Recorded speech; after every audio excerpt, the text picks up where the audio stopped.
Freemasons have for a long time been seen as occultists belonging to a secret society. This has spawned hundreds of myths about their doctrines and practices. The Ghana chapter is, however, out to debunk these myths with the launch of a book titled The Freemasons, to be attended by key members such as the Asantehene Otumfuo Tutu II and former President John Kufuor. JoyNews' Maxwell Agwagwa caught up with the author of the book, Abraham Jesse, at the Freemasons Hall in Accra, and has come through with this report. A Freemason is about secret society. Because of the movies and the trend of Nigerian movies, people have having misconception about these Freemasons. Okay, I know it's a society usually of men and women, quietly influential in society, yeah, and I think it's a form of occult. And one thing I have heard about it is they've sold their soul to the devil for fame, for wealth. Those views capture what some people think of Freemasons, occults, and a group of men who have sold their souls to the devil for fame and riches. I've met the author of the book, Abraham Jesse, on the compound of the Freemasons Hall in Accra. He's at the St. Andrew's Lodge for an informal discussion with his colleagues. He's not in his full Masonic regalia.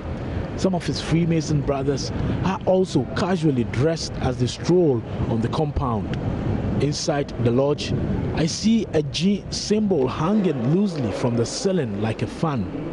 But that letter G on the ceiling of many Masonic meeting rooms or lodges, I would later get to learn, stands for, quote, great architect of the universe, unquote. My first question to the man who was initiated into Freemasonry 44 years ago was whether he has heard what some people think of Freemasons.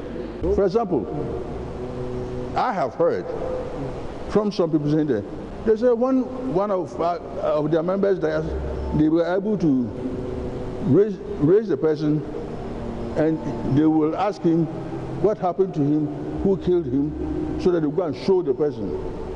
Or all kinds of things. All these are not true. But even plain criminals who want to do people will do anything and say we are lost people. So the word lost people have been used purely in its negative sense to represent all manner of wrongdoings. That is why today, and we admit part of the fault is ours. We didn't talk to people about what we do. This is the reason why I've written this book. The Asantehene Otumfuo Tutu II and former President John Kufuor are amongst the endless list of some powerful Freemasons. Many are those who believe that Freemasonry is only for the rich and mighty in society. But Abraham Jesse denies the assertion and says he wouldn't have been a member if wealth was part of the criteria to become a Freemason. The 74-year-old pharmacist and consultant tells me to be a Freemason, you have to first of all believe in a supreme being.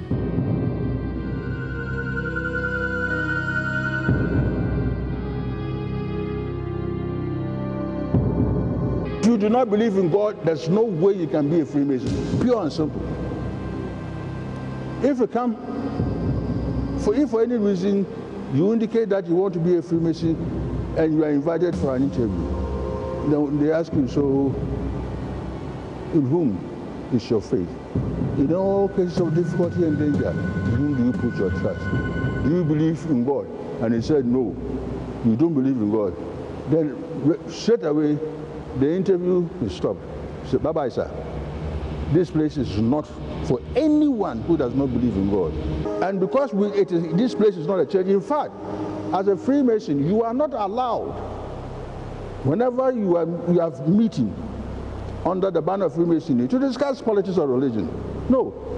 Mr. Jesse says Freemasonry is not a secret society, but lodge meetings like those of many other groups are private and opened only to members. He says Freemasonry is not Antichrist. It is not about a group of men scheming to take over the world, and it's also not an occult.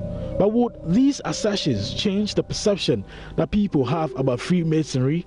That certainly is a subject for another discussion.